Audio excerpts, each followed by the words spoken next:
Welcome to Headlines. This is David Lichtenstein here in the Yeshiva Shalmaila. This week we will be speaking about a number of topics. We will start out with something we got a bunch of emails, etc., from our listeners. There is now a restaurant in the five towns called Doma, which serves $1,000 pastrami sandwich, and this has made its way around the internet, and has a hechsha from the Vad Rabbanim of the five towns. And we will be speaking to Rabbi Aryeh Leibowitz, and our question is, it would seemingly be, I can't think of a better example of what the Ramban calls a novel B'rshus HaTorah than $1,000 pastrami sandwich. It's a fresserai that, nationwide it would raise eyebrows. And the question is there a problem with Rabbanim giving a hechsher on something that not only is it a terrible example for our children, it's Ramban calls it a novel B'rshus HaTorah. I don't believe you can make a bracha on such a sandwich. We're going to, Moshe Feinstein writes in Igros Moshe, when he writes about recreational drugs, he writes that any type of eating that is Zaylo V'Soivei is an Issa Daraisa, Prima Godim, and we're going to bring many of the other Paiskim who say the same thing. So, what is it about? Why, when it comes to kashrus, do we seemingly close our eyes towards anything as to whether the meat is kosher or not? So the meat could be served by somebody who is dressed in a bathing suit. They torture the animal. If it's kosher, is there something wrong with a hechsher like this? That is the question that we will pose to Rabbi Leibowitz. And then we will be speaking about secular, the chiyuv to learn. Is there a chiyuv to send your children to a high school that has secular subjects? And we will have on that Rav Gedalya Weinberger of the Agudas Yisrael, who's the head of PCCS, and he will speak about how those who don't go to high school, PCCS has stopped accepting them. This is Lakewood's program where they teach malacha in a very short course. He says because they're so far behind, they can't even be taught a job. We will have cameo from the Philadelphia Yeshiva, Shmuel Kamenetzky. We'll have Rabbi Dovid Yosef from Harnof, Rabbi Mendel Shafran, Rabbi Nissen Kaplan, Rabbi Hershel Shechter. We will have Rabbi Noam Eisenstein, who says you don't need anything but learning Gemara today. And then we will have from the Telza, Rosh Yeshiva, Rabbi Zalman Gifta, and Rabbi Schiller of New Square. So we have quite an assortment of Rabbanim. Should we be teaching our children English? And what brought this on, I don't remember if I said this story, is I get a lot of calls, emails, etc. And one call was from a young fellow. He said he's getting married, and he wants to go into real estate, and can I give him some advice? So I spoke to him, and I said, well, how's your math? He says, I think it's good. No, look, I interview for a living to a certain extent. So I said, let me ask you a few questions. Just want to get a feel for his young man's capacity. So I said, okay, let's start with math. Let's a joke. How much is 5 times 5? This guy's getting married, and there's a long pause, and he says, is it 50? I said, no, it's not 50. There's another pause, and he says, is it 100? I said, no, it's not 100. I said, and if you don't know math, how could you go into real estate? Maybe you'll buy something, sell it for less than what you bought it for, and think you made a profit. So when kids don't go to high school, now I'm not talking about college, which is a whole different ball of wax. We understand Rabbi Aaron said Kol Bayel Yeshivas, etc. But why, when a boy is 13, 14, 15, and 16, are his parents and his yeshiva, right, making the decision that he will never earn a living in his life, will likely be impaired earning a living? Would you cut your child's arm off, a child who you raised? Right? So, yes, there are exceptions. There are always the idiot savants who they're going to say, I know so-and-so who didn't go to high school. And we all know people who are in their 90s who may be obese. Not a lot of people, but you can point to a chain smoker who probably lived till 100.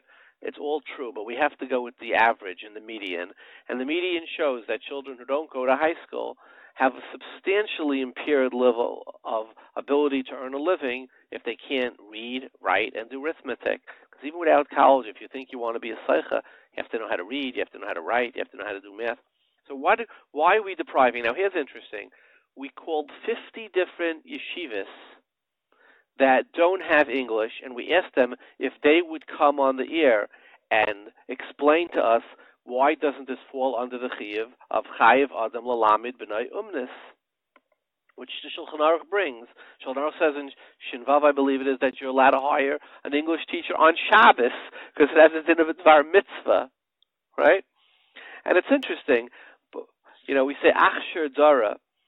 Rabbi Chanan was asked, and this is in the Kovetz Shiurim, it's in Chelik Beis, in Mem Zayin. He was saying that on one hand, there's a chayiv lamid b'nei umnis. On the other hand, Rabbi Chanan had the great Yeshiva in Baranovich. He said, we're supposed to only learn Torah. So he brings the machlokes, Rab Nuroi, who said, Eini melamid b'nei ela Torah, and the Gemara that says about Rashbi, Harbe asu olu b'yadam v'loy asu keni, Harbe asu keni v'loy olu b'yadam. He says that those who just wanted to learn, they were not successful, and they starved on some levels. He said, what is it? So Rabbi Chanan says that it says that you were chayiv adam lalamid b'nei umnas is a chiyuv. He says Rabbi Nuroi, who says you didn't, is there are exceptions. There are those who are unusual and exceptional, and they will maybe lead the world, or maybe they will be the Go'inim, who they are the ones who said you don't have to teach umnis. He said everybody else you have to teach in umnis.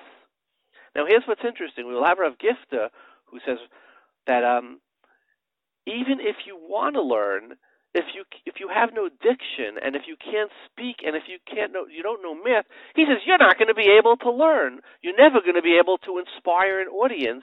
If your English is broken, if your ability to communicate is distorted, you're never going to be able to get up and speak to an Ilam who wants to hear something in English. And how are you going to do all the Gemaras that require math? So his attitude is, even if you want to learn, you should need high school. But here's what's interesting. We could not get a single one of these yeshivas to have somebody on air to debate this, Chassidish or Litvish. There are a number in the Litvish world. There are many in the Chassidish world. So to me, it was quite upsetting, because if you can't support your position, if you don't have enough confidence, if you don't have enough belief in it to support it, how do you cut children's arms off? How do you kill people if you don't even have the courage to get on a short interview and explain in a polite way, halachically, what your foundation is? So that will be some of the conversations we have today with the most fascinating group of people. I'm oft criticized for showing where I believe on things. I apologize, because here I think it's going to be obvious. I do think, yes, our children should be able to read, write, and do arithmetic. Before we start, I would like to say a vart, and I thought of a vart that has to do with both achila and the difficulty of living in this world and the nisyanis we have when we're earning a living. It says in this week's parashah, towards the end, before Mafter, talks about after Kabbalah HaTorah, the Yiru es Elikei Yisrael, v'tachas raglav, k'masei livnas hasapir. Under the feet of the Rabbeinu Shalom, of Kaviyachal, of God, was some type of a brick sapphire work, u'ke'etzim hashamayim l'tayr. It's shone with the purity of the universe, of the heavens. And then under this brickwork, this intricate brickwork, and then afterwards it says, Vel atzilei b'nei Yisrael lo shalach yad, to the princes, the most distinguished, the finest of Klal Yisrael, who saw this, lo shalach yadai. And then it says, Vayechezu, as an astounding pasuk, they saw this element of Kabbalah HaTorah, they saw the Shechina, the Yerus Elikei Yisrael, they saw this, and it says, Vayechzu es Elikim, they saw Hashem, Vayochlu Vayishtu, and they ate and they drank.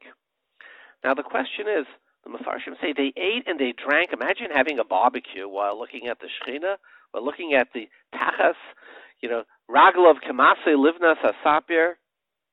So from the Baal Shem, they say a beautiful Torah from the Magid. And I'm going to dress it up a little bit the way I understand it. They saw two things. They saw Livnas Hasapi. They saw Etzam Hashemayim L'Torah, the Shechina. Nothing more transcendent than that, right? They saw the Shechina itself. But then they saw the brickwork. Now, brickwork, there is no brickwork in Asia. That means the work of man, right? And they saw this brickwork, or the sapphire brickwork, and they ate and they drank. So the Baal Shem says, he says, a lot of times people think that living in this world is a dirty thing. brickwork. Imagine, what does brickwork represent? It means, for a mother, all the tireless toil. Where is the glory? Where's the Shechina of making supper, of diapering a child? For a father, of doing homework. Where is the glory in all of this? And the answer is there isn't any glory, right? We would think it's so far from God, so far from Hashem. But he says no. He says the Kaviyachal rested his feet on this brickwork, the work of man. He says, and when we realize that there is true holiness in what we do, right, then you could eat and drink and realize that that's all part of serving Hashem. Yes, serving supper. You're cooking macaroni for the kids. That's part of serving Hashem. Right? He wanted us to live in this world, and in this world, our eating, our drinking, to elevate it. The Maisa Livna Sasapir. Putting your kid on the bus, that's serving Hashem. That is holy. That's Maisa Livna Sasapir. When I was a yeshiva boy in Eretz Yisrael, going back a long time ago, it was one Bein Azmanim, and I decided to rent a car and to go up north. Everybody wanted to see the Golan Heights. I rented a car. I didn't have any money. So we rented, mamish, a shmata car like you can't believe. And you could imagine this car had some difficulties with its motor, etc. But we puttered all the way up north. And then we come someplace north. It was maybe Kiryat Shmona. It's a long time ago, I remember. And the car starts belching black smoke. So we ask around, and somebody says, there's a mechanic, Yaakov. He says he has golden hands. And then one guy says to me, Hu tzaddik. I said, how interesting. And he could fix, if there's anybody here, he could fix your car. So we go to Yaakov the mechanic. We come there, we roll in, our car's belching black smoke. And I'm wondering, what is this going to cost? How am I going to get back to Yerushalayim, etc.? And this fellow, Yaakov, comes out, he looks at the car, he puts it on the lift. And he's very, errands the fellow. He had a big yarmulke on. And he said, I can fix it. He comes back up. I can fix it. It'll take me a little while. So jokingly, I said to him, Yaakov, you're a mechanic. You're obviously, you're a very religious fellow. And the guy called you a tzaddik. I said, tell me, are you a tzaddik or a mechanic? I was kibitzing. I was, 20, young yeshiva boy. So Yaakov says, I'll tell you, he says, I am a Baal Tshuva. He says, I'm a repentant person. He says, I had no education. I became religious. I'm a mechanic. And I go to synagogue. He says, I go to shul. And I listen to the rabbi speaking such holy words. And I realize I'm so ignorant. I know nothing. And he said, I started to cry. I would pray and I would cry. I would say, Lord, I'm so ignorant. How can I even be a religious Jew?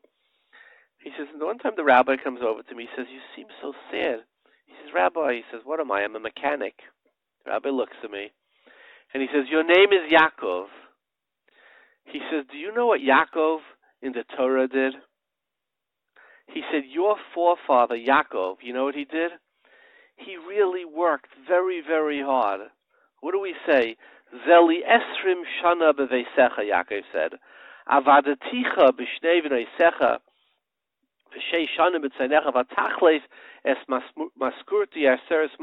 he worked for the biggest thief in the world.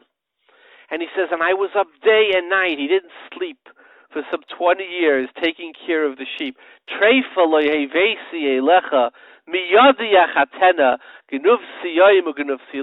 didn't let a single shepsela get stolen. If the one fell down, I would pick it up. I did it in the snow.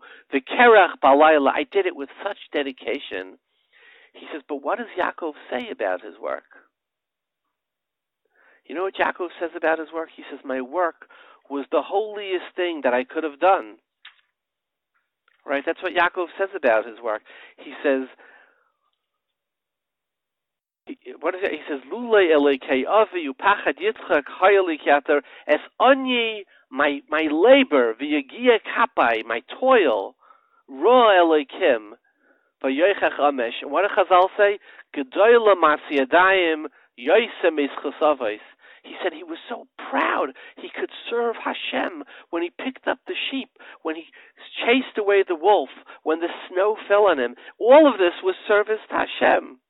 So he said, Yaakov, you could serve Hashem as a mechanic too. So Yaakov tells me, the mechanic, he says, every time I'm about to turn my wrench and tighten the screw, he says, I close my eyes and I say, this too is service. So the Baal Shem says, the Maggid says, he says, Vayechazu es Elokim, vayochlu vayishtu. If we believe we are doing it in service, you could cook supper and it be service. You could eat supper and it be service. You could put the child on the bus and take the child and stay up with them at night and do their homework and fix their computer. And all this is Vayechazu es Elokim, vayochlu vayishtu, the Torah of the amazing, the Holy Baal Shem and the Maggid. Let's go to our wonderful guests. We have on the phone with us from the 5 towns in New York, Rabbi Aryeh Leibowitz, who's the Rav of the Beis Haknesses of North Wookmere. He's also a Rosh Yeshiva by Landers. Welcome, Rabbi Leibowitz. Thank you very much. It's always good to talk to you. So, Rabbi Leibowitz, we got a lot of emails, etc. from, there seems a restaurant in the 5 towns open called Doma, and they're serving a $1,000 pastrami sandwich. Which sounds like a lot of money to me for a sandwich. And people are, we got a lot of people, just more like with asterisks, surprises, laughing. And it seems to me, I mean, at the, on a simplistic level, I mean, just common sense would say, we do have in the Shulchan Aruch, in Kuf Nun Vav, where the Magen Avram talks about, the Magen Avram brings that he brings the Sefer HaMitzvos La Rambam, that Lechal V'Lishta is Derech Zoilo V'Soive is an Issa Daraisa. And the Magen Avram in Kuf Nun Vav Beis, the famous Magen Avram, brings the Rambam in the Loisa Say Kuf Tzadikei. And the Aruch HaShulchan in Kuf Nun Zayin brings the same thing. He says, Aser Lechal V'Lishta is Derech Zoilo V'Soive. Shinemar Bnei Zeh Zoilo V'Soive by Ben Sayru Meira. As recently, the Pri Megadim brings the same halacha, except he brings it, he says, Yerayber 3 lavin as El Vasaivi. He says, Yerayber Shamer Lecha, Pentishkach, and Baal Tishaktu. There's a Sefer Achinuch, the Mishnah Berurah talks about it, eating like a glutton, is according to many Paiskim, is an Issa Daraisa. So what we were wondering is, since we're more of a halacha program, is, do you make a bracha? If somebody orders the $1,000 pastrami sandwich, do we say, here's the sandwich, and by the way, there should be an asterisk on it from the Mashgiach, who I understand is the Vad of the 5 towns. I don't know who that is, but I'd like to talk to them. Should there be a little asterisk? And by the way, do not make a bracha on this sandwich. That's sort of what we would like to ask you. I did not think that would be the first question, but that is an interesting take on it. Just as the Vad of the 5 towns officially is made up of all the Rabbanim of the 5 towns and Parakwe community, and it's actually a very, very strong Vad in terms of the world of Kashrus, a very widely respected Vad. It's run by an outstanding Kashrus professional, Rabbi Yossi Eisen. I think when you talk about Zola V'Sove as an Issa Daraisa, it's very, very difficult to be magdir exactly what that includes. Meaning, we have very high-end restaurants in Manhattan, very high-end restaurants now, apparently over here, and in the 5 towns. Is someone who orders a $60 steak at a restaurant in violation of an Issa Daraisa of Zola V'Sove? I was once at a Mechiras Chametz with. I sell Chametz with Rabbi Willard Shlit in Riverdale, and to a guy he's been using for 40 years by the name of John Brown. And we have 40 Rabbanim there, all selling their Chametz. And one of the Rabbanim sitting next to me one year says, look at this inventory sheet I have. And he shows me that one guy who was selling Chametz through him evaluated his Scotch collection at $150,000. And, there's a lot of excess that goes on. And the excess in general is, there are many Marmakomos that will tell us that excess in general is not spiritually healthy for us. But to say that la halacha, one wouldn't say a bracha on it because we're so certain that this is and this is daraisa. I think that's a little much. Well, Rabbi Leibowitz, respectfully, I think that you say a $60 steak. I think if you would ask the majority of Americans, they would say, that's an expensive steak. I think $1,000 sandwich. The reason why it's getting emailed around is because it doesn't exist. So it's the equivalent of 18 of those steaks in one sandwich. And common sense just says that there's a certain point where it's disgusting. And I think most people would say $60 is expensive and $1,000 is disgusting. And I can't think of another example of Zel V'Sayv. When you talk about a Scotch collection, a collection is exactly what it is. It's something of value. It's made of many, many components. He could sell them. They trade them. They buy them. I think if somebody sat down to drink $160,000 of Scotch at one suda, we would say it's a Zel V'Sayv. But there's nothing wrong with collecting it. But somebody putting a $1,000 sandwich on their plate is, to me, very clearly Zel V'Sayv. And I think that it's hard to imagine that it doesn't fit into the Ramban's Hagdara of novel Brishas HaTorah. And I would say that, yes, if somebody makes a bracha on that, it's a bracha levatala. I'm still not convinced that it's a bracha levatala. I do agree, obviously, that it's an extreme excess. I don't think, I didn't speak to the restaurant about how many they sold, if they sold any. I don't think... They sold 7. They sold 7 of them, it says. Who says? I Googled. Somebody sent it to me. There's $1,000 I Googled. It says Domelin and see it. So it's sold today. They started it a week ago, and they sold 7 or so in the last week. That's what the article said. Okay, let me just, we have to be careful with what we find online. Let me tell you a story that happened this week relating to this sandwich. And this is the reason, really, I agreed to talk about this, because we have to be very, very careful before we judge people. I had a fellow that I know for decades call me up this week, and he told me that he was invited by a friend of his, who is a close friend of the owner of the restaurant, to come eat at the restaurant.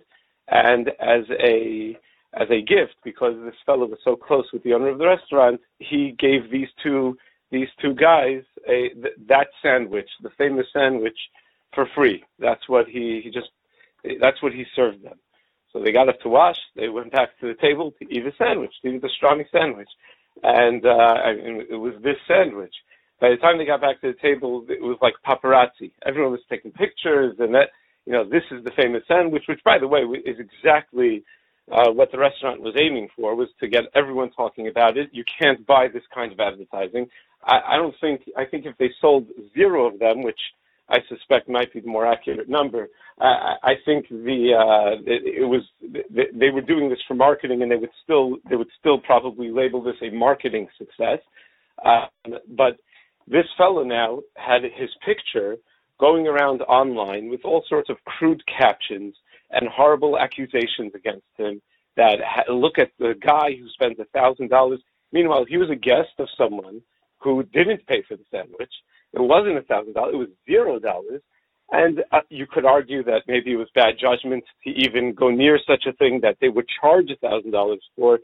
But be that as it may, we have to be careful before we make assumptions about anyone who does things, and certainly before we put things online and we start, making funny jokes that we think are cute, but ultimately hurt a person and his family because they think that this person is a Zolo V'Sove, let's say, and all he was doing was having a free sandwich. By the way, I asked him how it tasted. I asked him if it was good.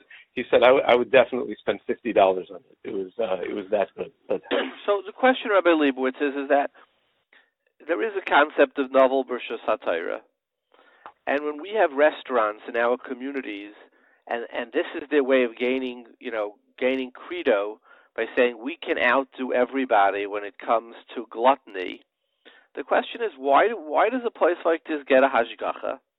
What is the message we send our children? When we put the word kosher with a rabbinical seal on something, what are we saying about kashrus? And to me, this doesn't lie far from the concept of, foie gras, which is where they say they don't do it, but historically has been torturing animals as a way to eat more. Like there's does kashrus stop with something that's halachically kosher, or is kashrus supposed to be about a certain type of tznius, a certain type of hanhaga, a certain type of erlichkeit, and to sit down and eat with a big hashgacha of a rabbinic seal with the 5 towns, which you say is all the rabbanim of the 5 towns, and it's like to say, is that really what kashrus is about, or is that distorting the whole musig of kashrus? It's a very interesting question. You should know, you gave me the opportunity on a number of occasions to host your show, so I one time interviewed, I'm sure you remember, Rabbi Zusha Blech, Zichrono Livracha, who just passed away, and this is the question that I asked him.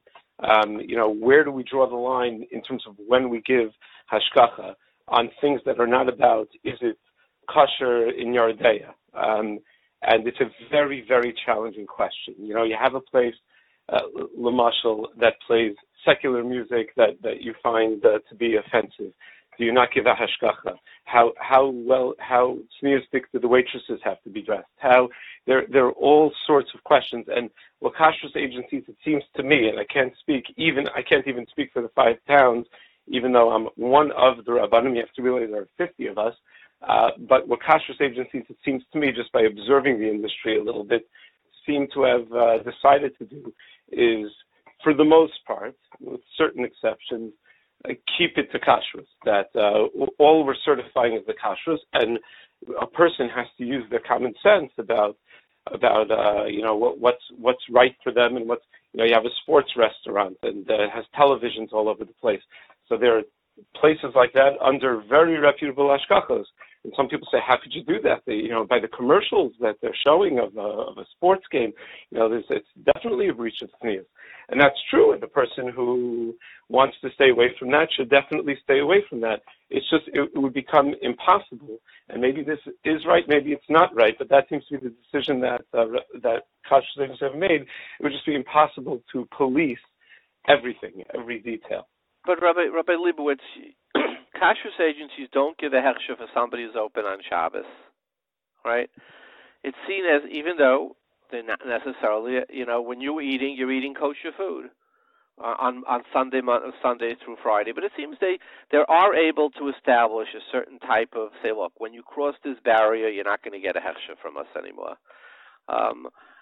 If somebody were to have waitresses walking around in bathing suits, I imagine most kashrus agencies would say, look, why, when they put their name on things, they're giving a rabbinical seal of approval.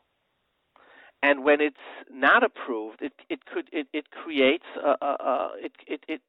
look, they're giving approval on something that is distasteful and people could look at it and say it's a chil Hashem, and it makes a chucha tlula, makes a gelechta out of the rabbanim.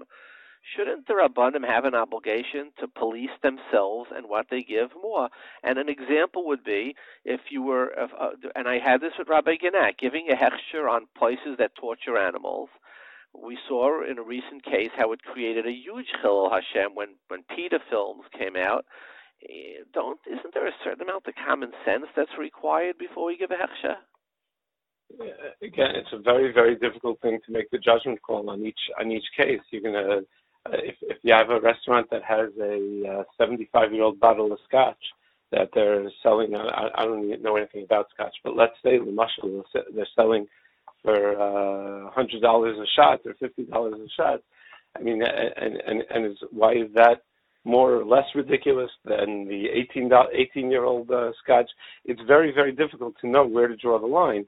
I mean, obviously, in my opinion, the take-home from all of this, the takeaway message from all of this is not to necessarily look at the restaurant as the bad guy or to look at the rabbanim as the bad guy, but for all of us to do an internal cheshbon nefesh that if this is the way that the restaurant viewed a successful marketing strategy to but to appeal to what really is a terrible midah of the community, which is a tremendous desire for higher and higher levels of gashmias. So as a community and as individuals within the community, we have to really do a cheshbon nefesh and think about what have we done to change that culture of Gashmias?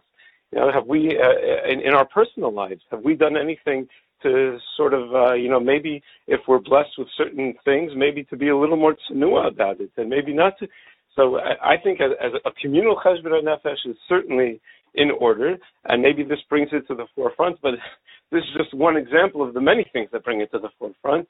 I think it's always healthier rather than, shooting the arrows at others, but to take a look at ourselves and to say, what have we done, and how do we enhance the values of what really matters in life, of things that are truly valuable, and have a little bit of them. We don't have to be prushim like Rav Aaron Leib Steinman, but to be a little bit of precious, a little bit of some level of precious in our lives, and to try to hopefully create a counterculture of a little bit of more of a sense of precious.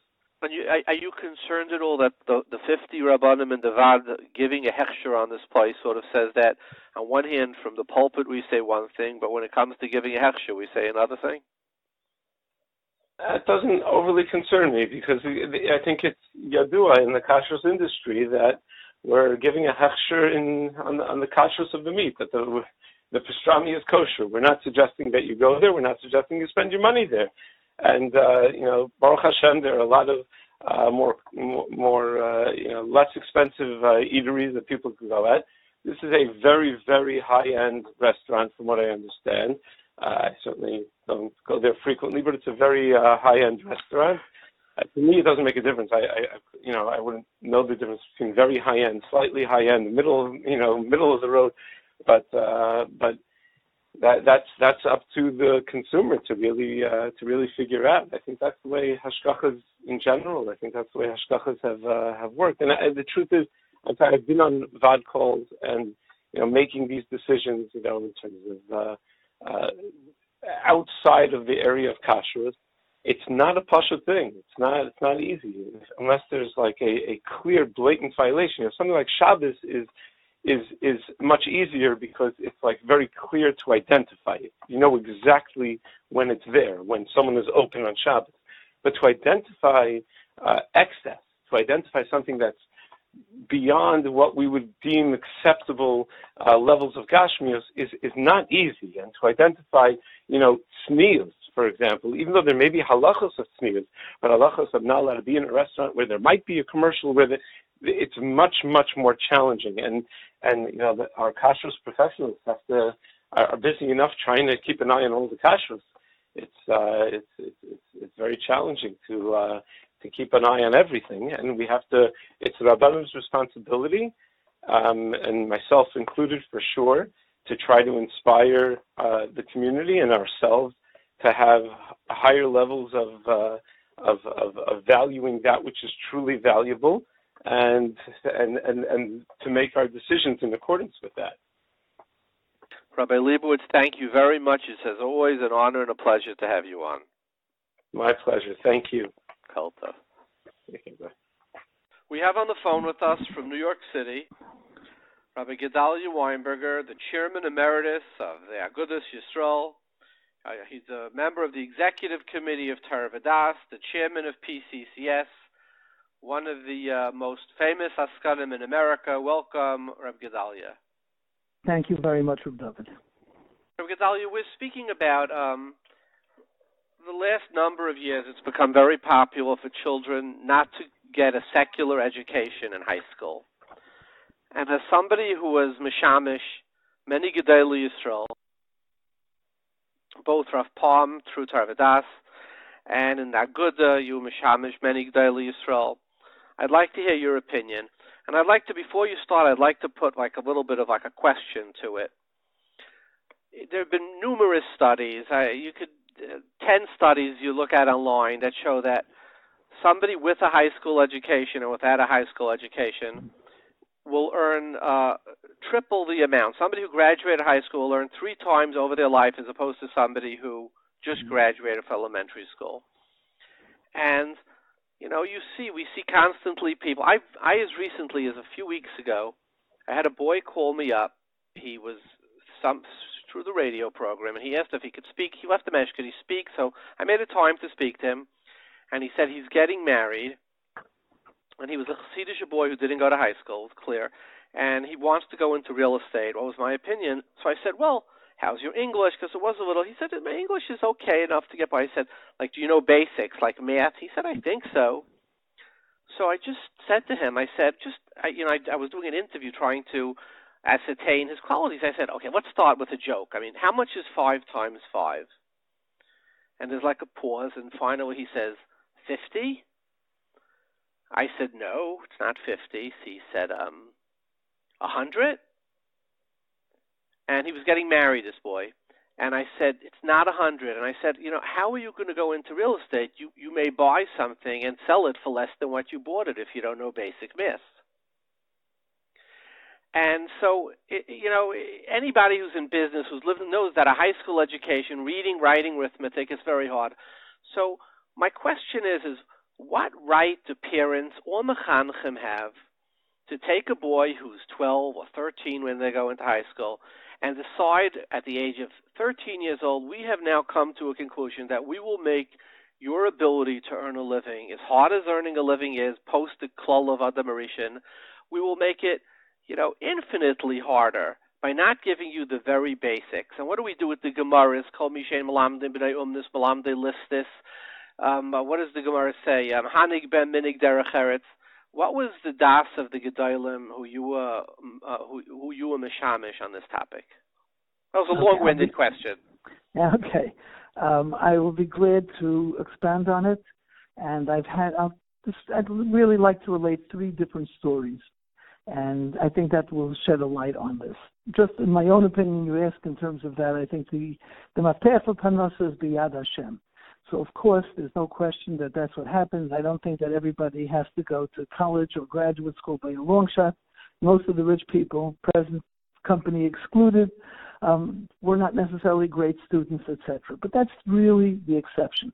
The normal average person needs to be able to have the right tools to go out and earn a living and to be able to support his family. So let me tell you 3 stories. The first one relates to Torah Daf. This goes back probably about 20 years ago. Rapam was nifter 16 and a half years ago, and this when he was still alive. We had a problem in the high school secular studies department, and I went to discuss it with him. And I told him we'd like to make some changes, and he said we should go right ahead, and it's very important that we should do so. The problem we had is that students weren't taking it seriously. They were getting a little bit wild. The lack of discipline was even affecting the Limudei Kodesh, etc. We made some changes. We fired some of the teachers that were not being effective. We hired some very excellent teachers, all from, many of them were public school teachers who were heads of their department, and between June and September, it was a change from day and night. Really, a remarkable change. The quality improved, the discipline improved, even the happiness of the students improved. I went back to report this to Rapam, and he said that was wonderful, and we should make parsumas about it. We should advertise what we've managed to accomplish. And I asked him at that time, Rabbi, sometimes there are parents who come and say they don't want their students, they don't want their children to learn secular studies. They should sit and learn a whole day Gemara. And I want to know what does Rabbi think about that? And he said, if you have a Talmud who can sit and learn for 14 hours a day, uninterrupted, then he should definitely sit and learn. He doesn't know too many Talmidim that can do that. And therefore, they need a break. You need to be able to teach it to them. And if you teach it to them, you have to do it at the highest quality. Because the worst thing you can do is teach them that bittul zman, wasting their time and just, paying lip service is okay. And Baruch Hashem, we've been able to carry that through for all the years since. And that's one story. Another one, I had some Rosh Yeshiva who I had a meeting with and talked to. They were from an out-of-town yeshiva, a very good one. And I told them that I admire the yeshiva because it's both really tops in Limudei Kodesh and in Limudei Chayil. And I said that from experience I've seen that that's very important. I'm involved with PCS, which is Professional Career Services, and we do placement and do training. And over the years, we've trained literally thousands of Bnei Torah to get really good parnassus. We have over 1,000 people who've gotten a master's degree from Fairleigh Dickinson University, but only taking our courses, really on Taharas HaKodesh. And I've seen that those who come with a high school education are able to master various subjects well. And those who don't have that are really handicapped. One of the Rosh Yeshivas, the two Rosh Yeshivas... Define handicapped, Gedalya. What is handicapped? Well, you said it the best at the beginning. And if they can't multiply 5 times 5, how are you going to do something in accounting? How can you do some real estate when you have to deal with amortization and complex computations to find out if something is profitable or not?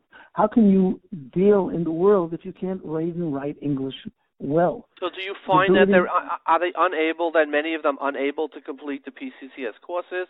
Do they drop out? Do they take a simpler course in something more blue collar? Like, what happens to them? Yeah, well, listen, really in reality we don't let them in, because we learned that those who don't have the right skill set to be able to complete the course would just be wasting their time and their money. So we do a lot of pre-screening, and those people who we think are not going to be able to make it, we don't say anybody that we will not let you in.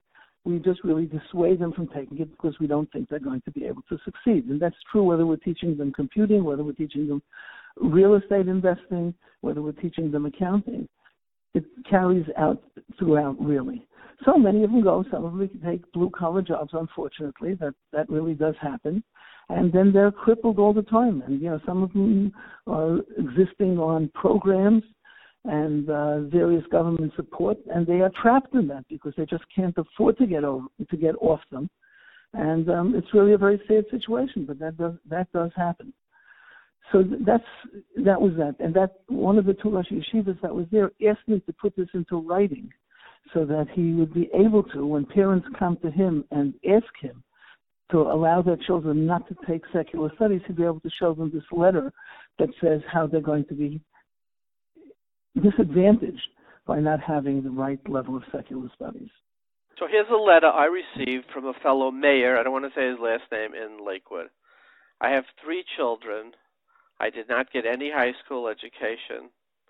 I work in a warehouse with Puerto Ricans piling boxes. Can you imagine this? Yeah. Right? Yeah, well, listen, if somebody really has no education, is that handicapped. Now, people listen. Listen to the next line, okay? Yeah. I have nothing but hatred for the Rosh Yeshivas and Mechanchim who gave me this bad advice. Look, I won't even begin to comment on that. I don't know that hatred is at all appropriate. I'm sure that they meant well. I don't know that I would agree with what they've done, but they really meant it in the best way that they can. But sometimes actions have consequences. I wanted to share with you one more thing. I have a letter that Rav Moetzet wrote to his Einikel. And he talks about, he thanks him for the HaRav he sent, and in part of the letter he says the following: perfect yourself in the English language, both in speaking and in writing.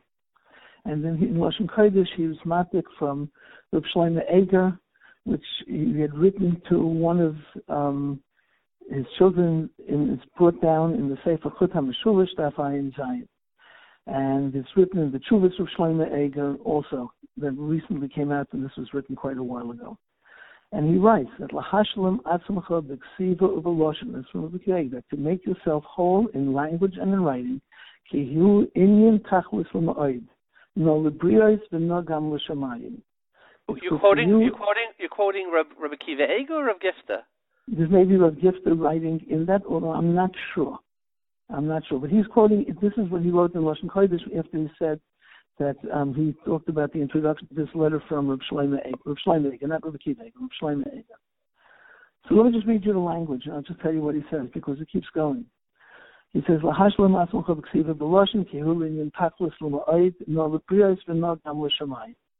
Ki yodata, because Asher mechuyev l'moed eza umnis medina. A person needs to have umnis medina. Be'itim eila, and in these times al kaponim hachiyev l'moed dvarim hamashlimim es ha'adam le'iskei masa v'matim. Ubekol she'ein loy ksav v'loy loshen karei hakosher, and he brings down a pasuk from Avadia. There's buzzer at the miyoid. Okay? Darshu alein she'ein loy like sav loy loshen. There's more from Avodah Zarah, Daf Yud, which was recently in Daf Yomi. And then he talks about how important it is to learn language and to learn the skills that you need for parnasa. And those are my three stories. Gedalya, I get a lot of critical that I don't of letters and voicemails that I don't have the other side of the argument. What is the other side of the argument for your average 12, 13, 14, 15-year-old not to learn reading, writing, arithmetic? I'm not going to. Let's for a minute walk away from the mitzuyanim, the yechidim who are going to, the leaders. I mean, mind you, there are. I could probably give you a list of 50 yeshivas, right? Who all of them, each one of their bachrim is going to be a leader in Klal Yisrael. Do you know that 80% of drivers think they're above average? Yeah. So accepting those, those yechidim who are really going to. What is the other side of this? How do we take a 12-year-old and say, you will be impoverished? We're taking away your ability. When you have a family, they're always going to live on programs. They're going to be on programs. What is the other side of this argument?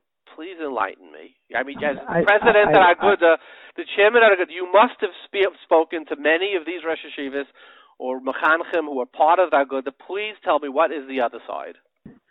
The other side is you can take a look at Lakewood, which is an Aryeh Kodesh V'Ein B'Yisrael. There's no question that there are a lot of people who have done quite well with having a minimal education. That's the reality of it. But Rabbi Gedalya, respectfully, it's true. But if you look on the census map, right, the entire Frum area in Lakewood is below the poverty level. So it's like, you meet obese people who live to 95, and you meet people who smoke who live, but that's not how you do a median or an average.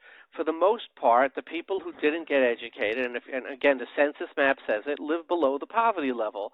So is it the Yechidim who didn't go to high school who really we're going to look at and say, wow, here's a guy who didn't go to high school and made it? No, I just wanted to just qualify one thing in that. First of all, the poverty level is very much defined by the family size. And in Lakewood, Bnei and HaRav, the family sizes are quite large. So even poverty level isn't that really that great. However, listen, I'm the wrong guy to ask because I agree with you in principle that I believe that this is important, that they should have an education. The other side of the coin, let me just give you one I want to hear, because Rabbi Gedalya, I know that as the chairman of the Agudas, being a diplomat is the most critical thing. You must know the other side of this. Yeah, and I'm chairman Emeritus, so I'm retired from that office.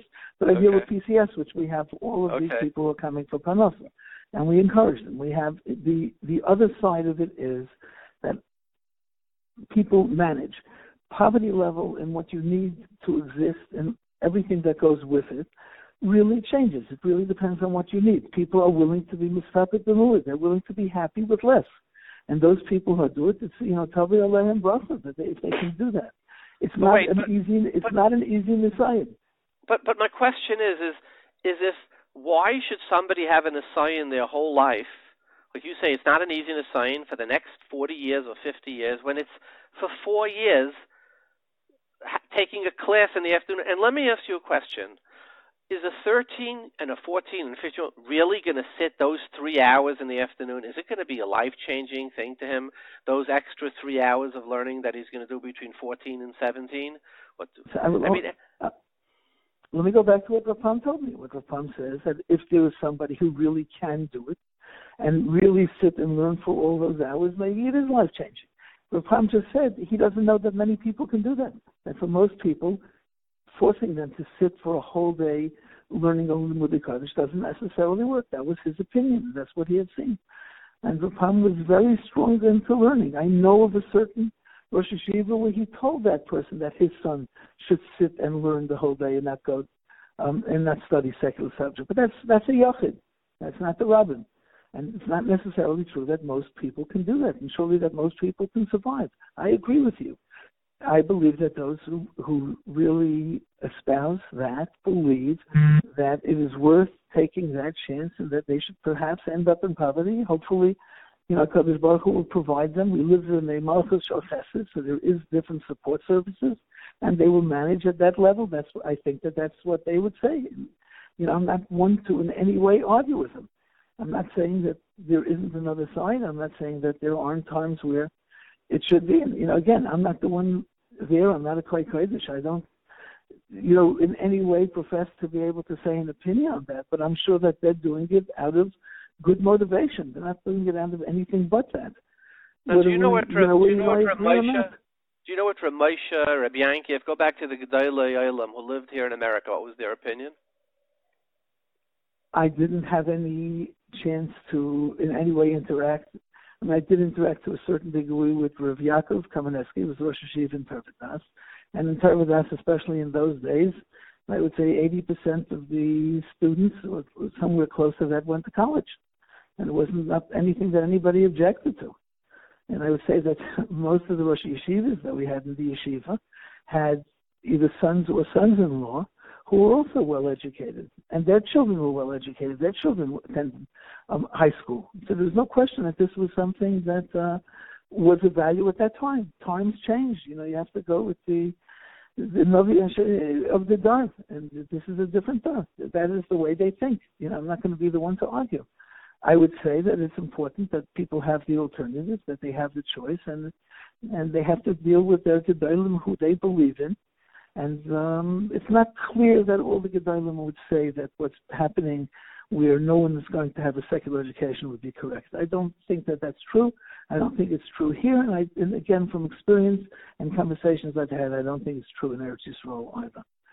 There was no question that a lot of them, when you speak to them, as you'd say, somewhat times off the record, would tell you that they do know that people are going to have to go to work and they have to be prepared for what career they're going to go into. And what's fascinating about Eretz Yisrael is that the GDP of Eretz Yisrael is on a par of most of the Western world. It's just around $40,000. That's the GDP per capita, that is. Mm-hmm.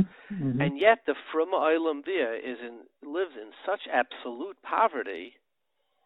I mean, it's not for a lack of the ability to earn a living. It's for the lack of training, or in some cases motivation. But it's not because they're living where there is an opportunity.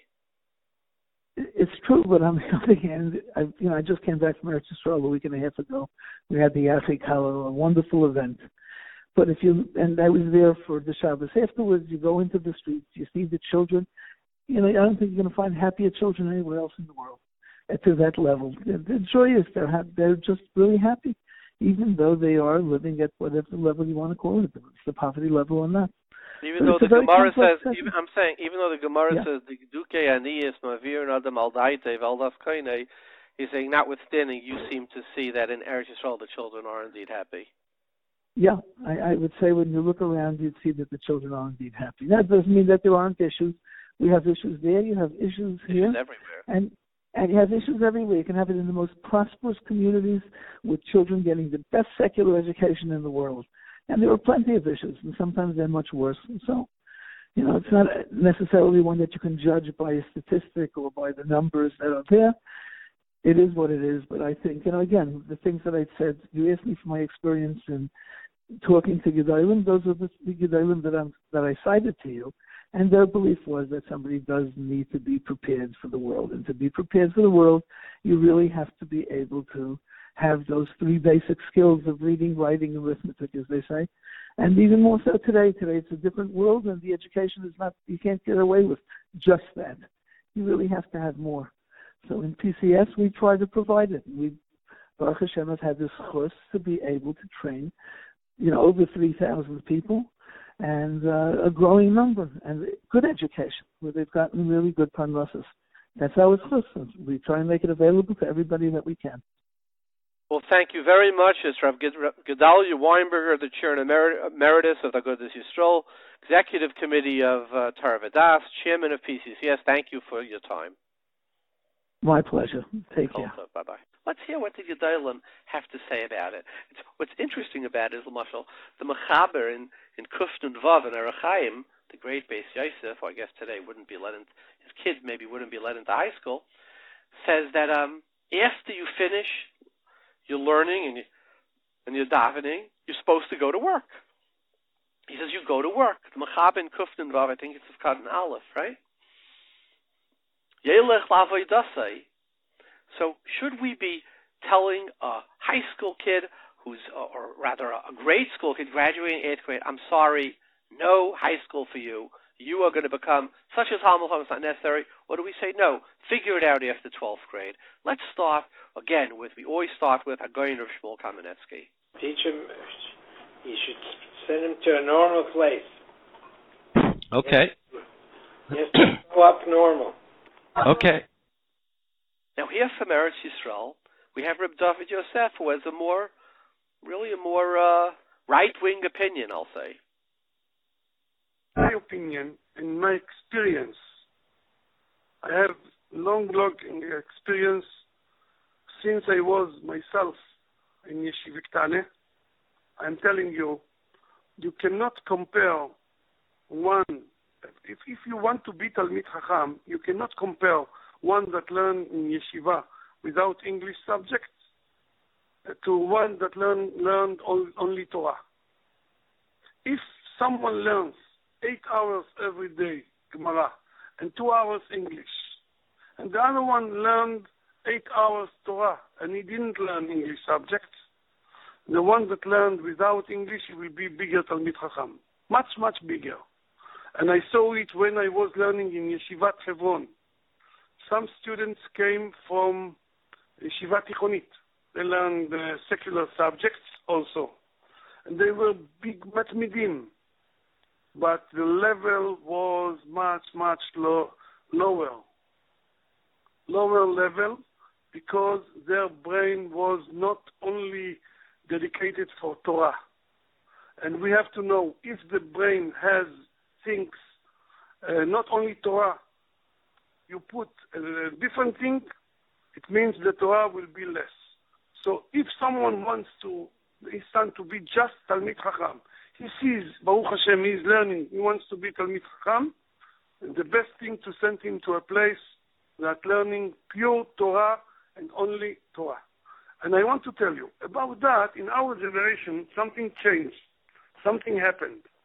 We have now cell phone, we have computers, and I think it's also very bad. We have to find a way that the children will not have that if they have cell phone, not kosher phone, or computer, not kosher computer, or they play in the computer long time every day. It's also bad. It's like to learn secular subjects. It's not less. So if we want our children to be Talmidei Chachamim, it should be Torah, pure Torah, and to prevent them also from that technologic stuff. HaRav Nissen Kaplan. This is a real tough question. I will explain why.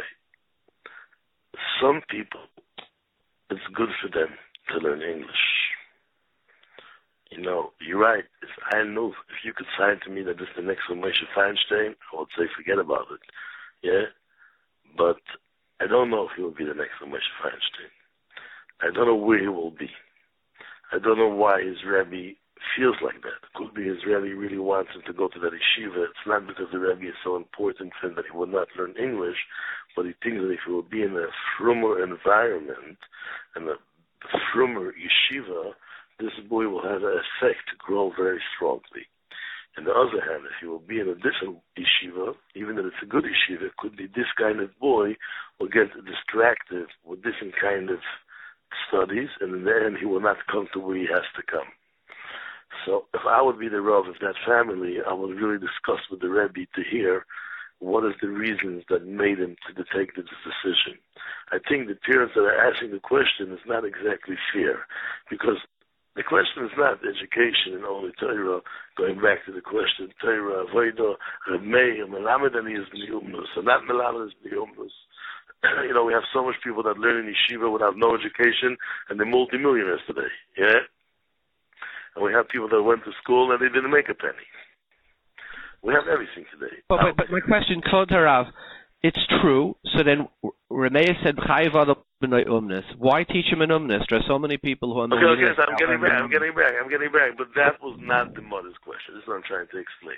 I don't think in the discussion of this young fellow that we're discussing, we have to bring the world question to melamed bnei or not.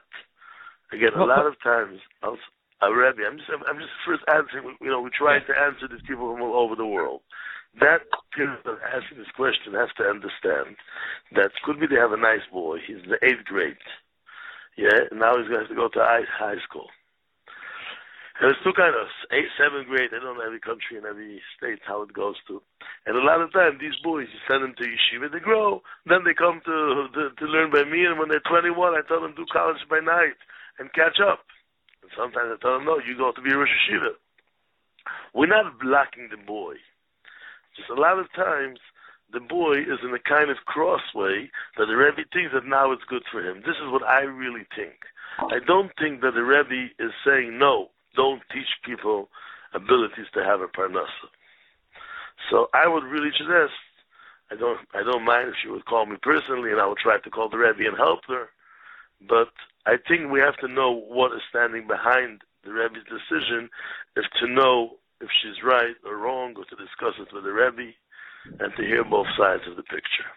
So what is the Rav's opinion about, in general, sending kids to high school or sending them to a school that doesn't have secular education, being that, even though there are exceptions, for the most part, children who do not get a high school education struggle much more to make it in the workforce, should they decide to go to work? I'll tell you, the question is a very, very hard question. And I will explain. A lot of times you see people that go to high schools with education and they become Kosher guys, Kosher Tamine Chachmei. And you have people that don't go to these, and they go to full Limud Kodesh, and they go off in the end. And it's hard to answer on a specific person. The reason the Gedalya are pushing that will have a lot of Moetzet with less education is, this is what I think. I'm not in that position that that made the system and they're running the system, but Baruch Hashem today everyone learns the Fayemi. I would say most people open the Gemara, right? Yeah. A large amount of people. 50 years ago it was not like that. Everyone has Yeshivas to Torah. Why? Because there's a lot of Torah. So even the people that are not learning the whole day, but no one will give up on a little bit of learning Torah. Everyone wants to be a part of the system of Torah. If everyone will study, and everyone, we don't know how the picture will look in the end. You're right. When you're speaking of a specific person, sometimes you think, oh, he will not have education. If we would not have Lakewood full with people, I don't know if in the edge, just 1 second, I'm sorry.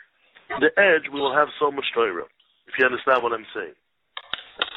Yeah, but I'm not saying only when Rabbi, the first 50 years of Lakewood, everybody in Lakewood had gone to secular education. This new mud in America, right. to cut out high school, is a little bit of chadash. I'm saying again. Could be detail right, you're right. I'm trying to explain the big picture of Mashkafa. We don't have a study in taking everyone and start to make today open-wise. The world today goes to corners, to left, to right. No one is anymore in between. This is our generation. Money is very strong today. Everyone is making money. All the young guys are making money. Everyone is pushing for money. If everyone will have this ability, and it will be a normal thing, could be no one will want to stay and learn in the end. We don't know how it will look.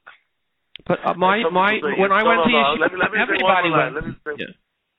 I know my father in Baltimore.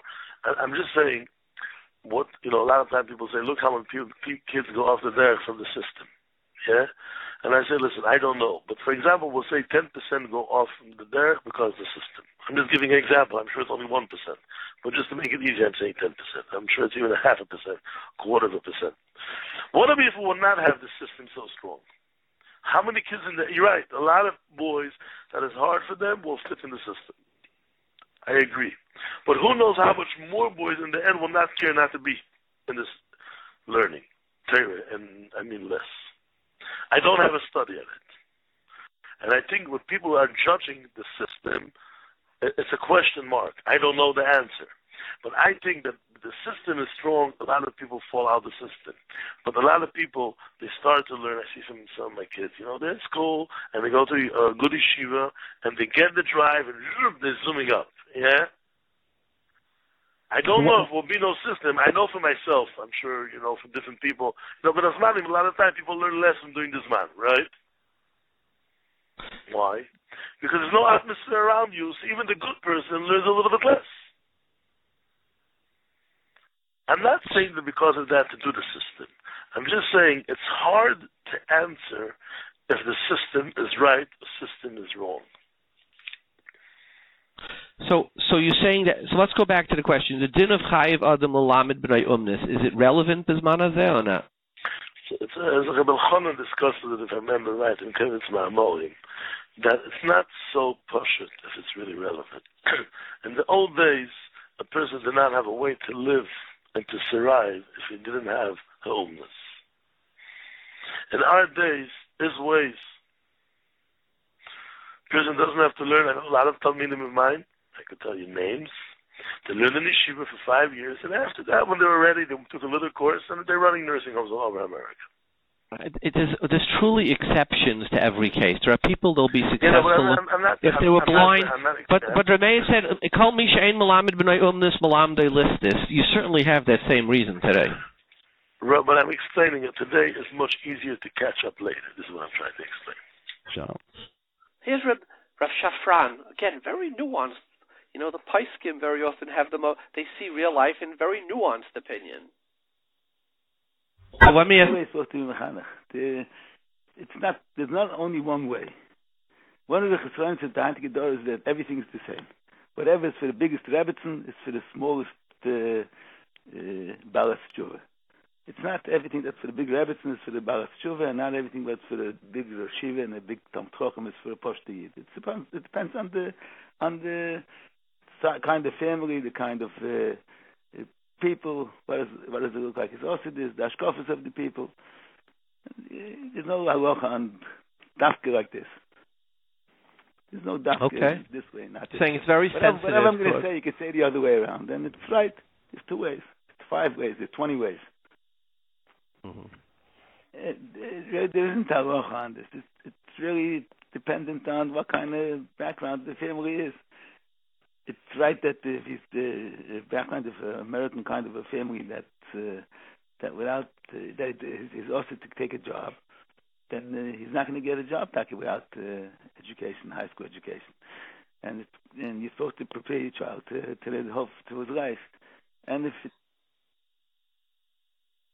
And here is the opinion of Reb Hershel Shechter from Rabbi Yitzchak Elchanan. I imagine we could understand where he'll be going, but let's hear how he says it. I think his point is very often that 8th grade kid who the Rebbe says is going to be a gadol, well, maybe the 8th grade Rebbe isn't such an expert on who's going to be a gadol, right? How do we know who's going to be a gadol when they're 12 years old, for the most part? Okay. I remember I attended a bar mitzvah of a talmid of mine who was making a bar mitzvah for one of his younger children. So he tells me that an older son who was already graduating high school, so the Rebbe thought that he's so gewaldig like this description that he really shouldn't go to college. He doesn't need any college. He's a Mitzian Gadol. What do I think? So I said, I don't know your older son. Maybe if I'll talk to him at learning. So by the time mitzvah wasn't shy. So he sent a boy. He was an older boy, about 17 or so. He was finishing high school, starting college. So he sent him to speak to me one day on learning. So I whatever Perik he was learning. So I asked him questions, and Perik didn't know anything. I don't know how the Rebbe thought he was and didn't know anything.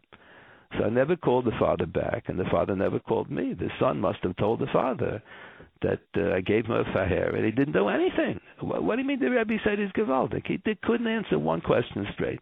Maybe the Rebbe was giving a lot of pilpul in the shir, and I was asking just facts. I don't know what pilpul the Rebbe said. I'm just asking, what does the Gemara say? What does the Mishnah say? What does Rashi say? What does they say? That he couldn't answer. Maybe he knew a lot of pilpul. He couldn't. So the father didn't ask me, and I didn't tell him. He realized that the kid is going to need college. So then he came to YU. He learned in Mashiach. Then he learned in Otzim. Now he's a Rebbe in Yeshiva. Now he knows how to learn. Now he's a Rebbe in Yeshiva. But I don't think that's right. How can the Rebbe tell when the student is holding by elementary? He's finishing elementary school.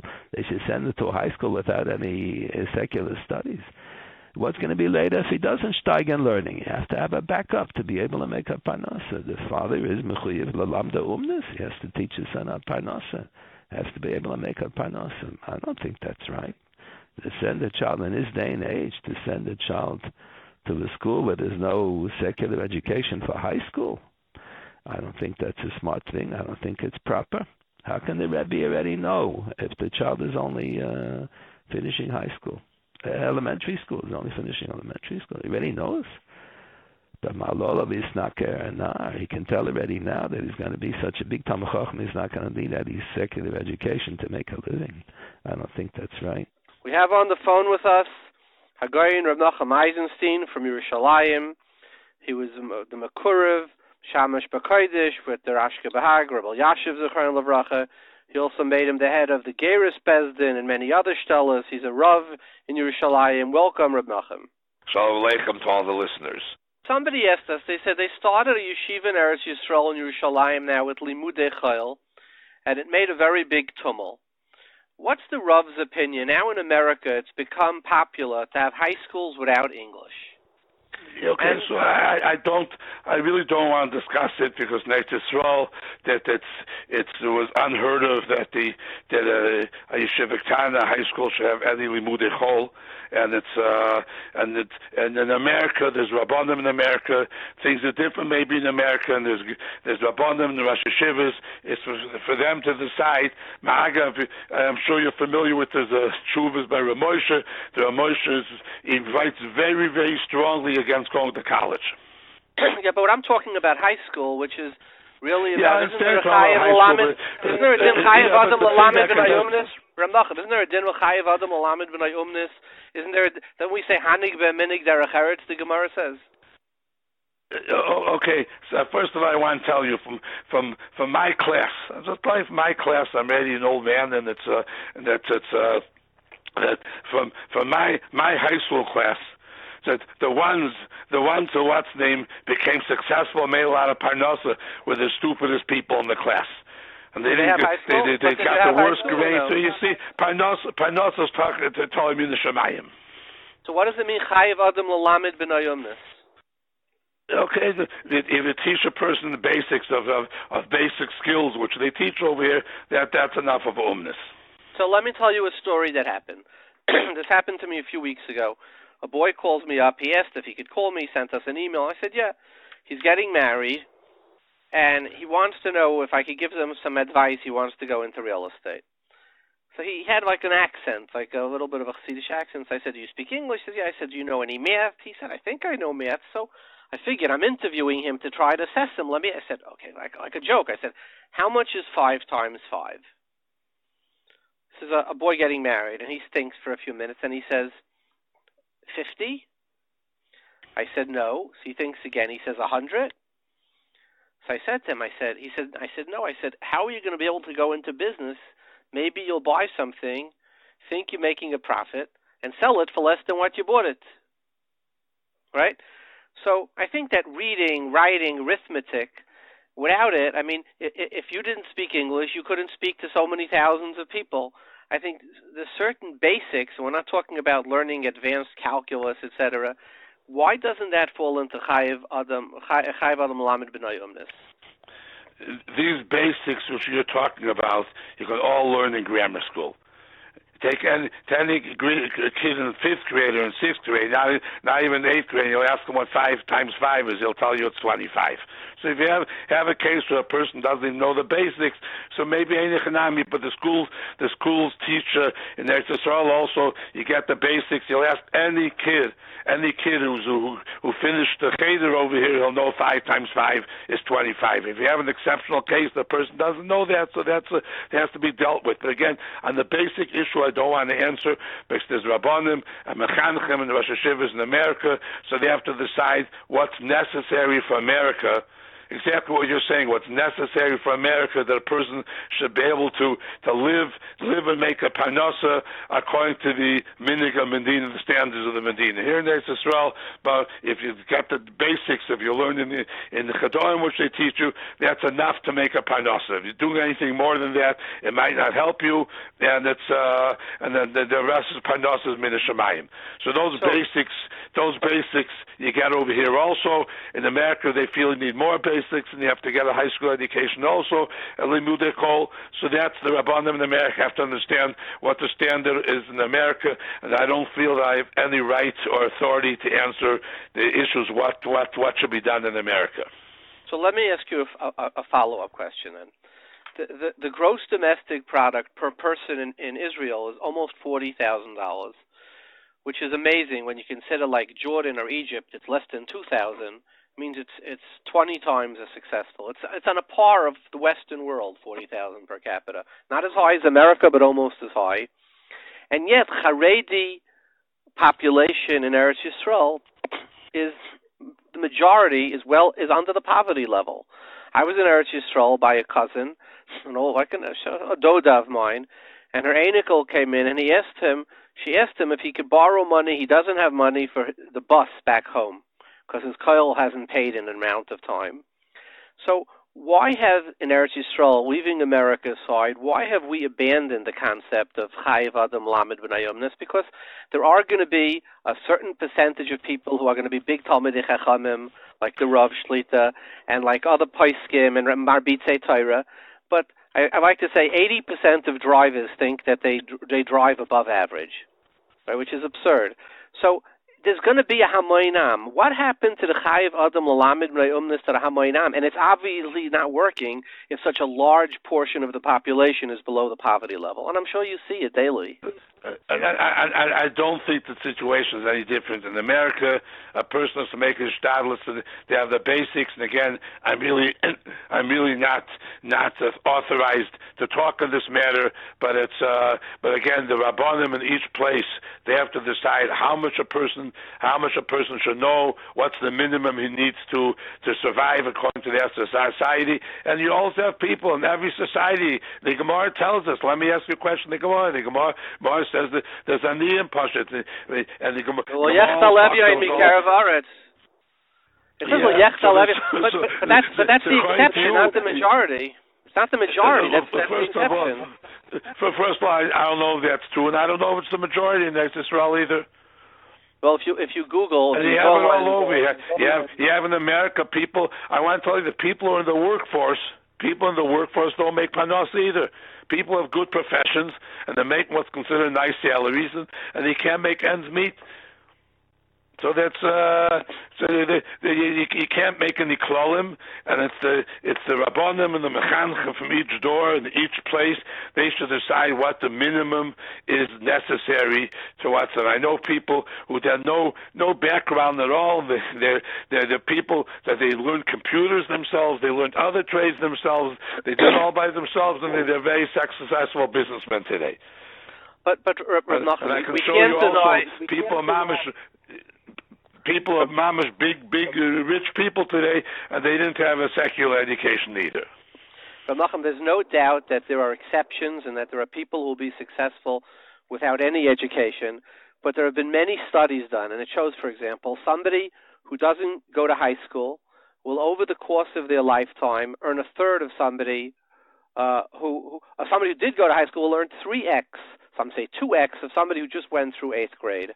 So there have been studies, and I'm not talking about of 100 people, I'm talking about of 50,000, 100,000 people, huge studies that show there's a direct correlation between education and earning ability. So it's true that there are people who are obese people who live to 90, and there are chain smokers who live to 92.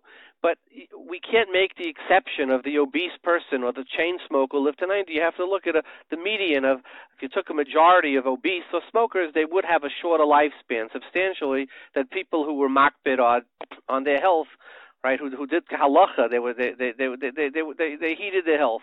So there are very large studies that show this. And given and it exactly is the Gemara. The Gemara says, Chayiv Adam L'Lamed B'nei Yom. All the studies have discovered what the Gemara knew. So my question again is, if the studies are correct and the Gemara knew it, why aren't we being makbid on the halacha? Because all these studies are referring to people who did not learn in yeshivas.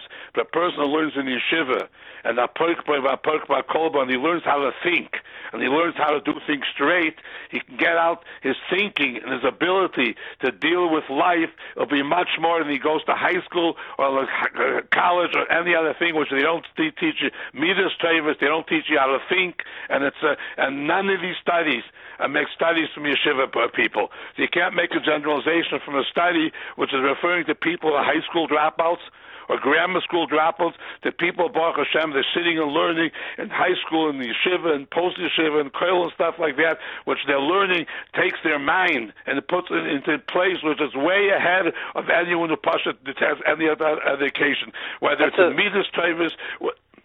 It's a very valid point, Reb Nachum. So we had on here, we had Rabbi Gedalya Weinberger, who runs PCCS in Lakewood, where they take the guys who come out of koil when they're 30, 35, and they teach them.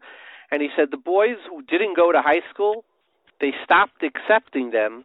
He says because their reading and their writing and their arithmetic was so behind that they teach, say, accounting. He says, how could you teach accounting to somebody whose basic math is so flawed? And he says, we stopped taking boys. This is in the Lakewood enrichment program. We stopped taking boys who didn't go to high school because we see a very clear differentiation, which makes sense. Another 4 years, when you stop learning when you're 12 or 13 English, basic studies, how much do you remember from 12 or 13, right? So he says, B'sari echse, we stopped taking these guys, and it has a material impact. And based on that, I say, why aren't we being makbid on the halacha of chayiv adam l'lamed b'nei umnis, ein m'lamdei umnis m'lamdei listis? Who wants it? The whole concept of chinuch. Who wants to teach their children to be a rabbi? So again, I'm telling you that in each country, in each place, the rabbanim, the mechanichim from each place, they're the ones who should decide what is necessary to have a minimum education in order to deal with life, with real issues. Okay, I accept that.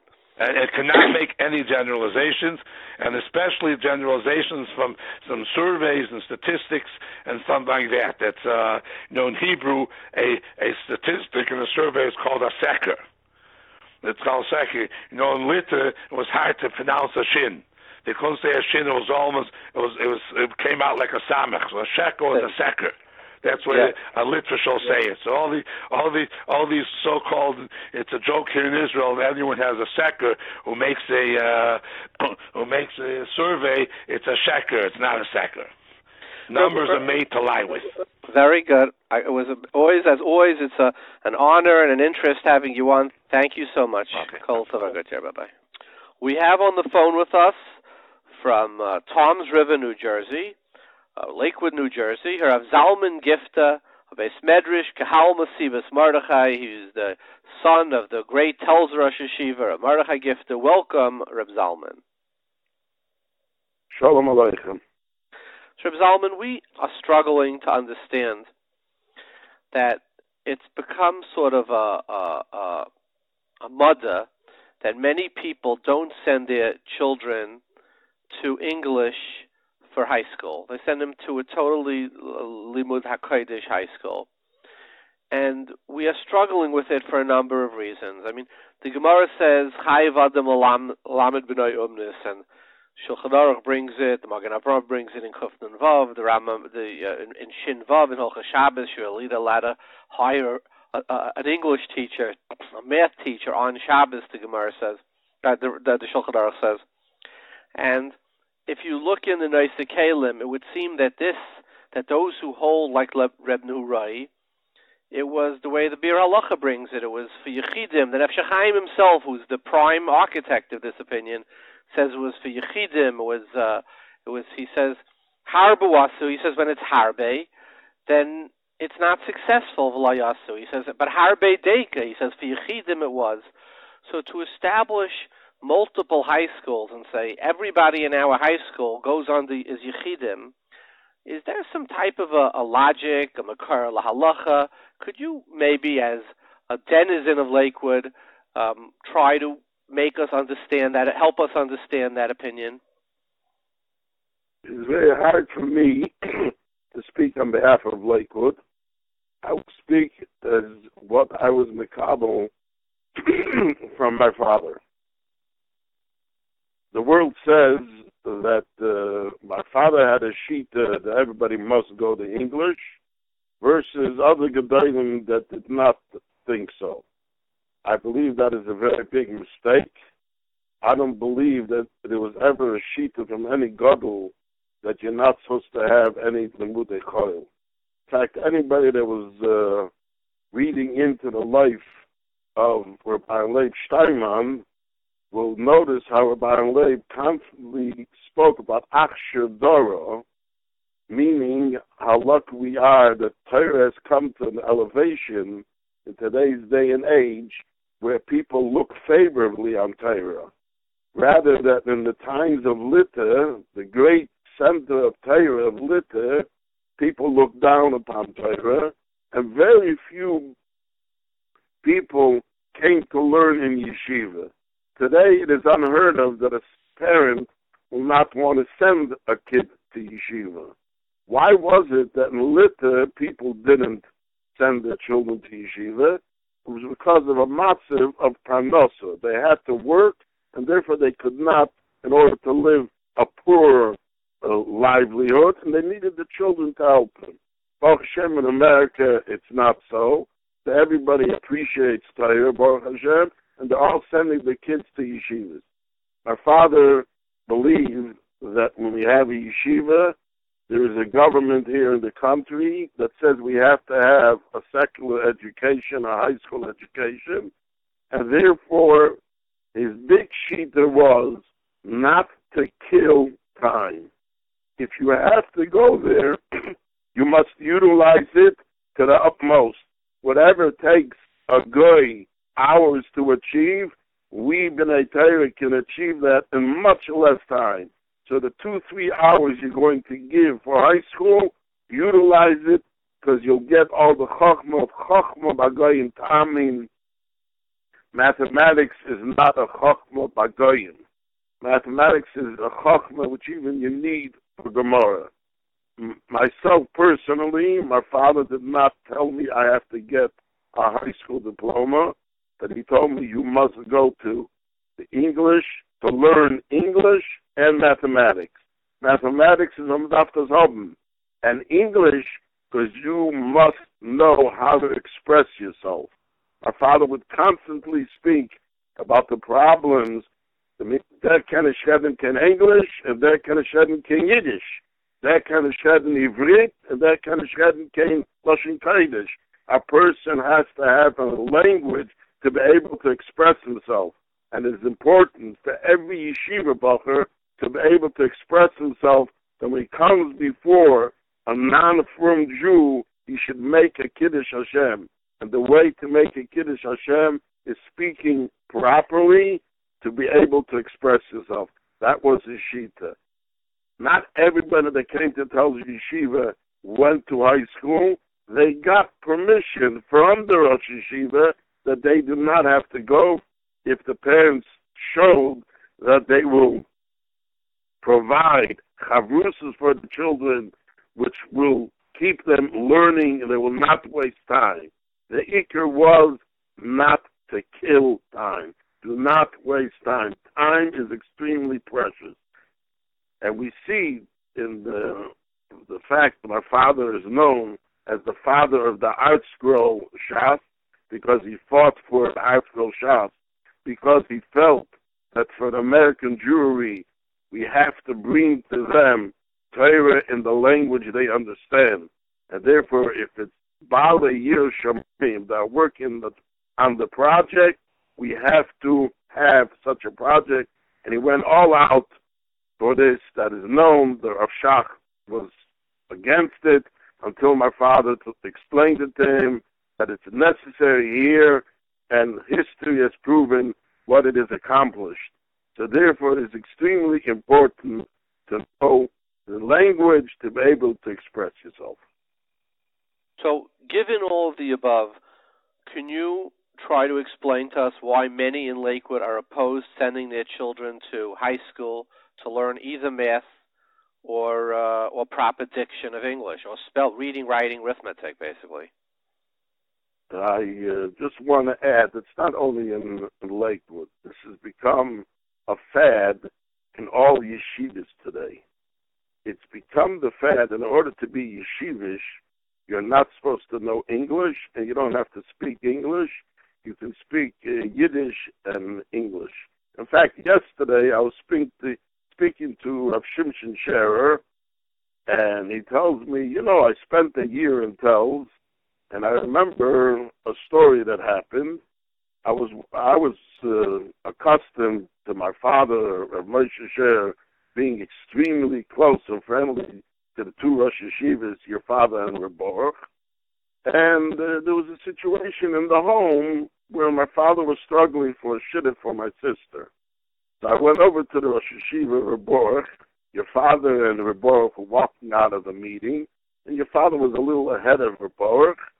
And I tell Rabbi, my father needs chizuk for shidduch for my sister. Maybe this and this Bach and Beis Medrash should be a shidduch for my sister. So Rabbi answers me, ich hab echt getracht wegen dem. Und ich bin ein bisschen reluctant wegen dem. So your father turns around to Rabbi, the Wort ist nicht reluctant. Oder mir kann das sagen, wie man darf oder nicht. It's reluctant. To the times I'm in Wort in Yiddish. He says, that was to teach me a lesson in life. When you speak, you got to pronounce everything correctly. That was what your father stood for. So today we have a problem that people want to be yeshivish, and they're not listening to, I'm not the one to speak, but they're not listening to what the Gedalim say. The Gedalim don't agree with the Mahalach HaLimud of first saying in yeshivas also, that you don't learn too much and cover too much more, right? And how much, look at all the Mesiftas that are not going to English, what are they covering in that time period instead of learning English? Not too much. So who is if we want to interview somebody and ask him, who is the father of this, what you call fad, that if not to go to, not to get educated in reading, writing, and arithmetic? I couldn't tell you who the father is, because no one can say it's a Lakewood Shita, because Rabbi Yeshivas was the Rosh Yeshiva of Philadelphia. That branch of Lakewood, which Rabbi started by sending Rabbi Dave Schwartzman there, for those that know the history of Lakewood, and Rebellia did have English. Philadelphia has an English curriculum. So I don't know who's the one that can say what Rabbi Shita was. Now, this that they say Rabbi was opposed to English in Lakewood. Could you give us any of, what your father thought about that? What do you think about that? You've lived in Lakewood most of your life. Is it true? No, I didn't live in Lakewood. I did not live in Lakewood. I learned in Lakewood as a bacher for 3/4 of a year after I came back from Yerushalayim, and then I had to leave Lakewood, and now I'm here 2 years. Uh-huh. But can you give us any insight of what it means when they say Reb Aaron was opposed to English in Lakewood? It's very hard for me to explain that, because when Reb Aaron was nifter, Lakewood, I don't believe, had 70 people there. We're talking about Gedalya, these 70 people. They were Muslim to Reb Aaron. They weren't high school age. You came to Lakewood after high school, after RJJ, or whichever other yeshiva you came to.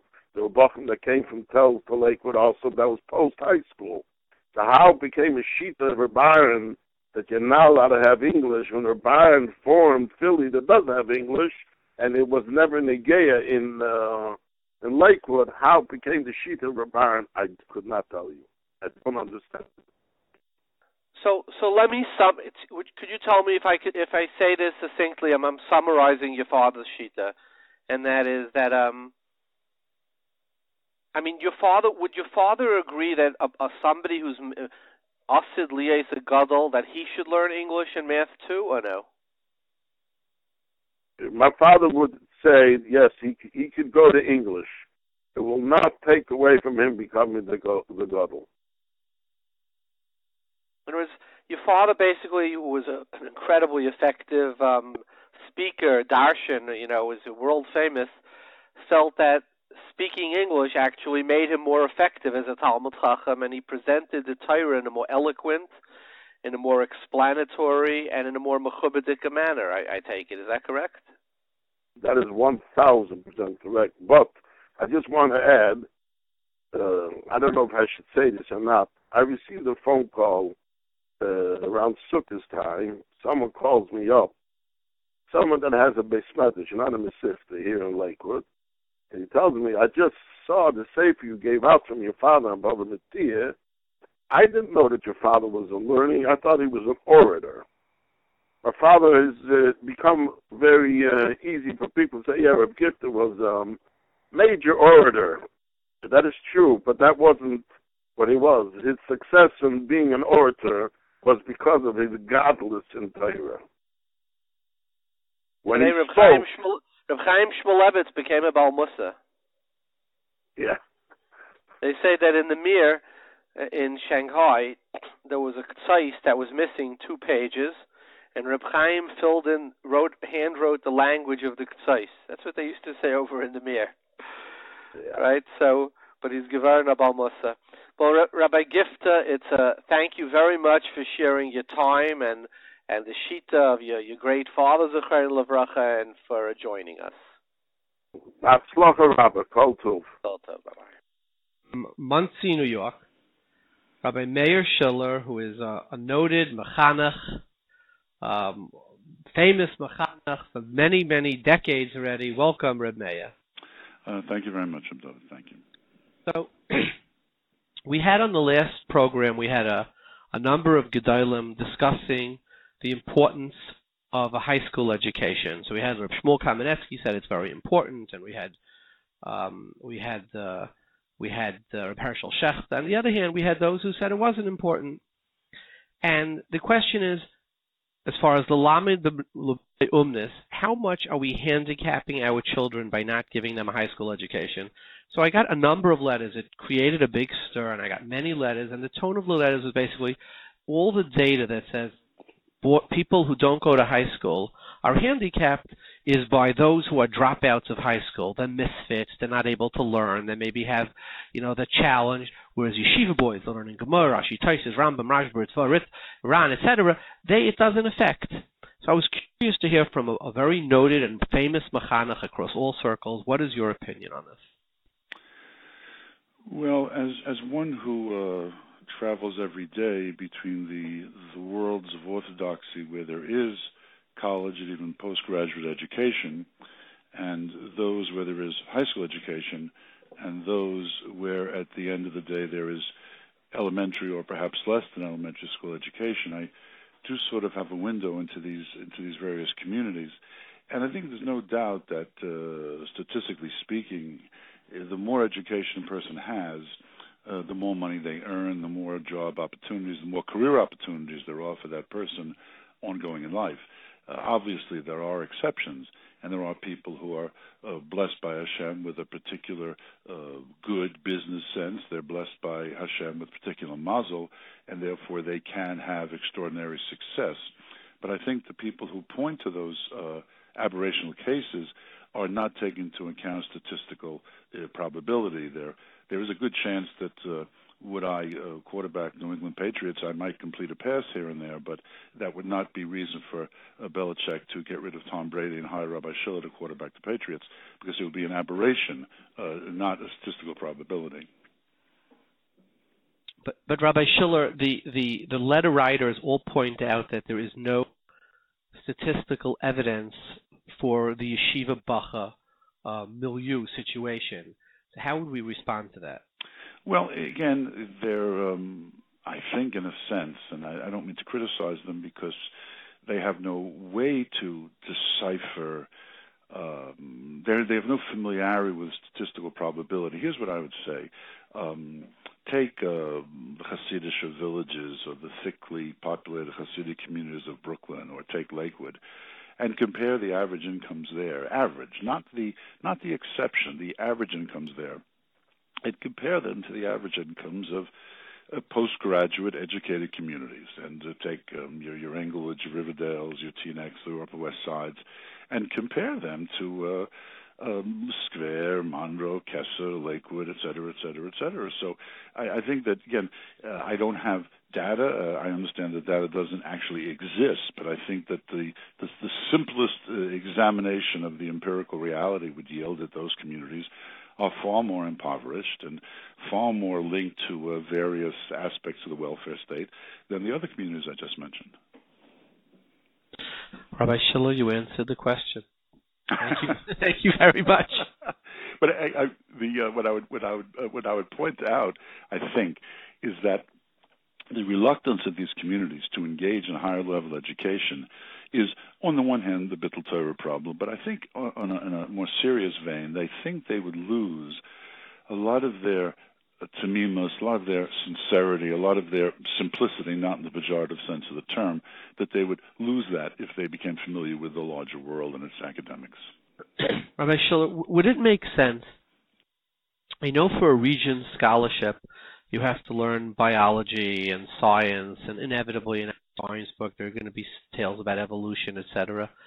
But for real, just to give your child the ability to earn a living, the basics of reading, writing, arithmetic are very important.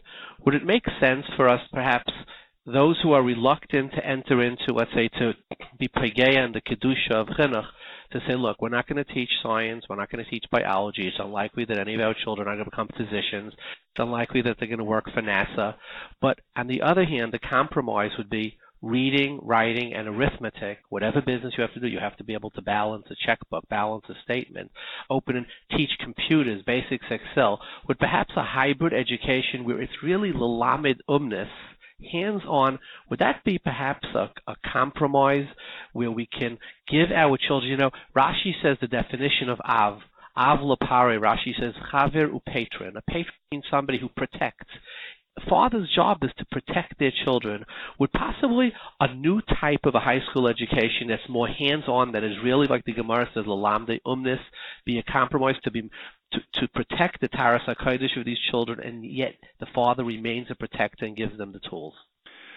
I can only say that I'm somewhat familiar with the hesitant yet growing steps in large portions of the extreme right-wing Haredi community. And there is a growing awareness of this need, and there is a sense that as long as we have secular studies for an hour a day, or whatever the amount is, that it should be serious. And there is a growing awareness that there is a link between certain skills and the ability to earn a living. And I think that what you're suggesting could actually fly, and that there are halting attempts to do that at this point, that a lot of the Moetzets are trying to upgrade their English departments, and I think they were very receptive to a more creative and more wide-ranging approach. I think it could work. Well, thank you very much, Rabbi Shiller. It's been an honor to have you on with us. Thank you.